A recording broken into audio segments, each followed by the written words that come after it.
Halo teman-teman Gus Students, gimana teman-teman kabarnya? Pasti teman-teman dalam keadaan sehat dan baik-baik aja. Nah teman-teman, hari ini aku ingin membagikan Gus Students online sharing. Sebelum mulai, aku mau ngingetin ke teman-teman bahwa Gus Students online sharing ini tayang setiap Sabtu jam 3 sore yang ditayangkan di Instagram Gus Students, yaitu di go_students, dan juga di YouTube Go Bogor, yaitu di Go Bogor Online Service. Nah, jangan lupa juga untuk dibagikan ke teman-teman lainnya, agar teman-teman lain bisa terberkati lewat Gus Students online sharing yang sudah ditayangkan di YouTube Go Bogor ataupun di Instagram. Nah teman-teman, balik lagi di Gus Students online sharing ini, aku hari ini ingin membagikan sharing tentang fondasi dalam mengasihi. Nah teman-teman, sebelum itu kita baca dulu di 1 Korintus 13 ayat 13. Yuk kita baca bersama-sama, 1, 2, 3. Demikianlah tinggal 3 hal ini, yaitu iman, pengharapan, dan kasih. Dan yang paling besar diantaranya ialah kasih. Nah teman-teman, dari semua apapun di dunia ini yang paling utama itu adalah kasih atau mengasihi teman-teman.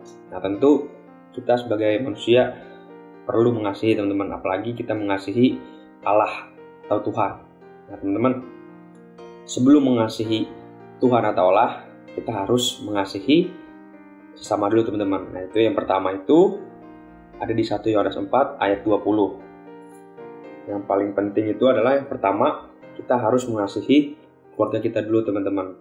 Nah, kita baca dulu di 1 Yohanes 4 ayat 20, 1, 2, 3. Jikalau seorang berkata, aku mengasihi Allah, dan ia membenci saudaranya, maka ia adalah pendusta.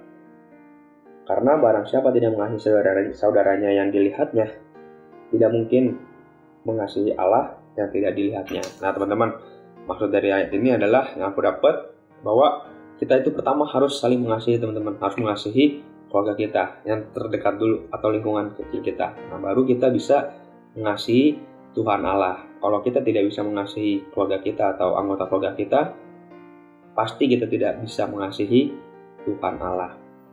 Nah yang kedua itu ada di Kolose 3 ayat 13. 1, 2, 3. Sabarlah kamu seorang terhadap yang lain, dan ampunilah seorang yang lain apabila yang menaruh dalam dendam terhadap yang lain, sama seperti Tuhan telah mengampuni kamu perbuatlah juga demikian.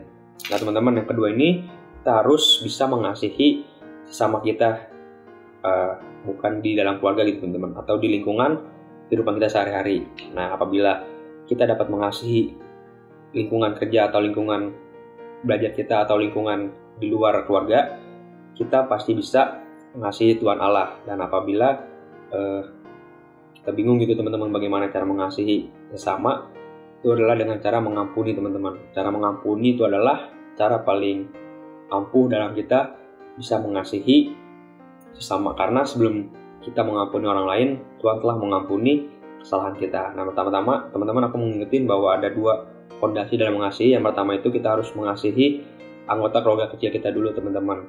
Apabila kita tidak bisa mengasihi anggota keluarga kita, pasti kita tidak bisa mengasihi Tuhan Allah. Lalu yang kedua gitu adalah kita harus bisa mengasihi teman-teman atau lingkungan sekitar kita, atau lingkungan di mana kita sehari-hari. Itu teman-teman, sedikit dulu teman-teman sharing dari aku. Mudah-mudahan sharing ini bisa memberkati teman-teman, dan jangan lupa juga untuk dibagikan ke teman-teman lainnya. Sampai jumpa di Gus Students sharing lainnya. Dadah, God bless you, together better stronger.